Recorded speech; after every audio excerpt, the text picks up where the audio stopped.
Are you someone that's eating clean, tracking every bite, doing all the right things, but instead of looking sharper, you just look smaller? Flat muscles, sunken face, dead energy. You're sacrificing your social life, your cravings, your joy, and all it's giving you is a physique no one notices. Well, I have been there. I followed the same diet logic they all push, and it nearly erased the physique I worked years for. In today's video, I'm breaking down how that kind of dieting is making you invisible and how I flipped the script to actually start building a body that looks dangerous. Let's look like trouble, shall we?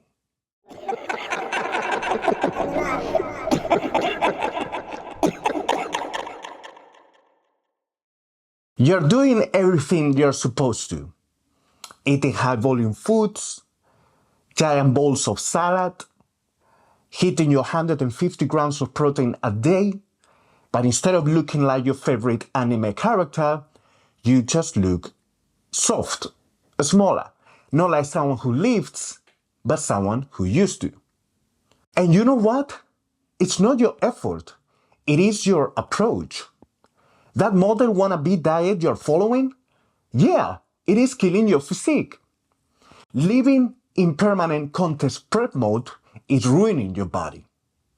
And sure, you're leaner than you'd be eating ad libitum, but you also walk around miserable, hungry, tired. Every session feels like a mountain to climb.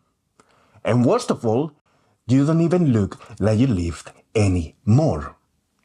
You're sacrificing everything for what? To look like a smaller version of yourself that still gets ignored? And listen, I'm not blaming you here. This is the garbage social media and Hollywood have pushed for years. You know what I'm talking about. Every fitness magazine, every celebrity interview, spitting out chicken and broccoli diets like they're the secret to looking like Rambo. Yeah, great plan. The perfect recipe to end up looking unnoticed, starved, and too tired to even have a wank. Now, I'm the first sinner here. I fell into the same fucking trap. I thought if I just cleaned up the food, kept carbs low from clean sources, and white-knuckle my way through midnight cravings, I would end up looking like a sex machine. What I got instead, well, sunken cheeks, no pump, and a body that looked like it skipped leg day and back day at the same time. But once I realized I was eating like someone trying to disappear, not stand out, everything changed. I stopped eating like I was in hiding and started eating like I wanted to be seen. By the way, this feels way too familiar. I put together a 3-day email series called From Invisible to Dangerous. It walks you through how I rebuilt my training and nutrition from the ground up so I could stop shrinking and start turning heads. Links below.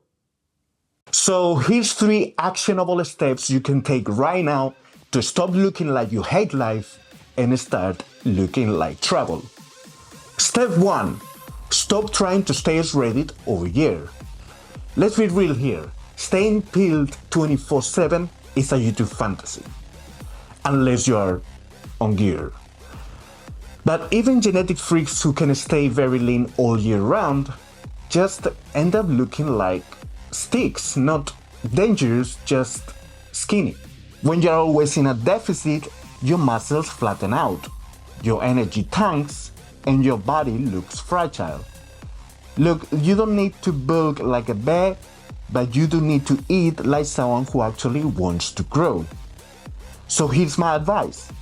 Stop obsessing over calories and start paying attention to how you feel. If your body's begging for fuel, feed it. Energy equals performance, and performance equals muscle. You will start feeling like a man again, and your girl might actually want to touch you. Thank me later. Step 2. Food isn't the enemy. Fuel your training. Back when I was weak, flat, and unnoticeable, well, I would train while starving just to keep my daily calories low. The result, well, every session felt like fucking chocha. No pump, no power, no progress. Then one day I smashed a Twix bar right before I lift, and boom, massive difference. The hunger was gone, the pump was ridiculous, and I finally looked like I belonged under a bar. Now I'm not saying you need a specific pre-workout meal, but stop starving yourself around training. Fill your session with something you enjoy and can digest. Could be a Snickers, could be a sandwich. Just stop chasing misery. Listen, you're not a monk. You're a man trying to look dangerous. Feed that.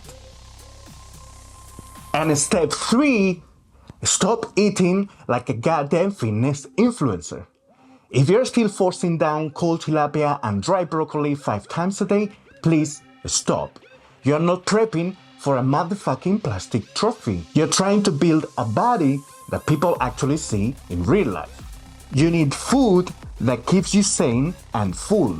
That means sodium, seasoning, and yes, even the occasional so-called junk food. If it helps you train harder, recover better, and stay consistent, it is part of the plan. Because here's the truth, a physique that lasts isn't built on suffering, it's built on consistency. And you cannot stay consistent if every meal tastes like cardboard. But here's the thing, even if you eat perfectly, none of that matters if you are still training like a power lifter, chasing numbers instead of presence. If you want to build a body that gets noticed, you have to build it in the gym, not just the kitchen. That's why I made this video breaking down why no one notices your physique and what to do about it. Watch that next. Start training for impact, not just strength.